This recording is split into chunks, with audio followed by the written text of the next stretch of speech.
مفصل مدلل خطاب آج کی اس تقریب کے مہمان خصوصی حضرت مولانا معاویہ اعظم صاحب اور ہمارے اہل جبن اور پی پی 13 کے امیدوار برادر مکرم حافظ عبدالحکیم صاحب انشاءاللہ آپ سے تفصیلی خطاب فرمائیں گے۔ میں صرف اتنی بات اہلیان ٹیکسلا اہلیان واقعات کے گوش و گزار کرتا ہوں۔ 77 سال ہو گئے ہم نے سب کو آزمایا اور ہر بار دھوکہ کھاتے رہے، لوگ وعدوں پہ وعدے کرتے رہے لیکن ہمارے وعدوں کا وہ عہد وفا اپنے وعدوں کے کر نہ سکے، اور ہر بار ہم ان باتوں میں آ کر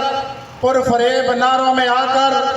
پھر 5 سال 6 سال 7 سال کبھی 3 سال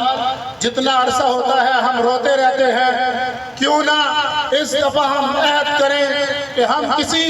سابقہ پرفریب نعروں میں نہیں آئیں گے، انشاءاللہ ہم ٹیکسلا اور واہ کی تقدیر بدلیں گے اور 8 فروری کو انتخابی نشان استری پر مہر لگا کر انشاءاللہ حافظ عبدالحکیم صاحب کو اسمبلی میں بھیجیں گے۔ بھیجو گے؟ سارے عہد کرتے ہو؟ ایک کام آپ نے کرنا ہے بس، آپ جتنے یہاں بیٹھے ہو انشاءاللہ آپ نہ بریانی کی پلیٹ دیکھ کے آئے ہو، نہ کوئی پیسوں کا لفافہ دیکھ کے آئے ہو، آپ نظریاتی لوگ ہو، ہر میدان آپ نے فتح کیا ہے۔ آپ نے ایک کام کرنا ہے، آج کے بعد یہ جو 12-13 دن ہے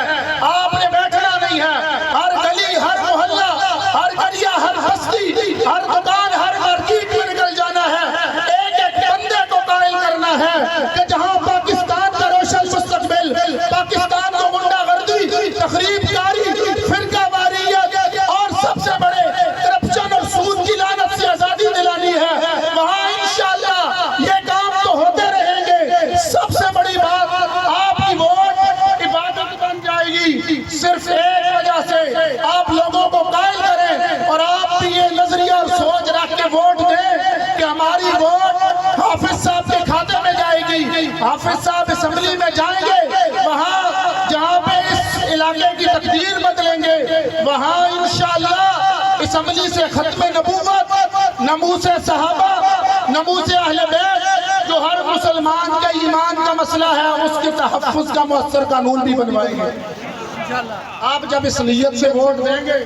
تو انشاءاللہ آپ کی وہ ووٹ کی پرچی بھی عبادت بن جائے گی۔ اس نظریے سے ووٹ دیں گے جب آپ دیں گے تو انشاءاللہ میں امید رکھتا ہوں اور رب سے دعا کرتا ہوں آپ نے محنت کی تو 8 فروری کی شام کو جب مغرب میں سورج غروب ہو رہا ہوگا انشاءاللہ حافظ صاحب کی فتح کا سورج طلوع ہو رہا ہوگا۔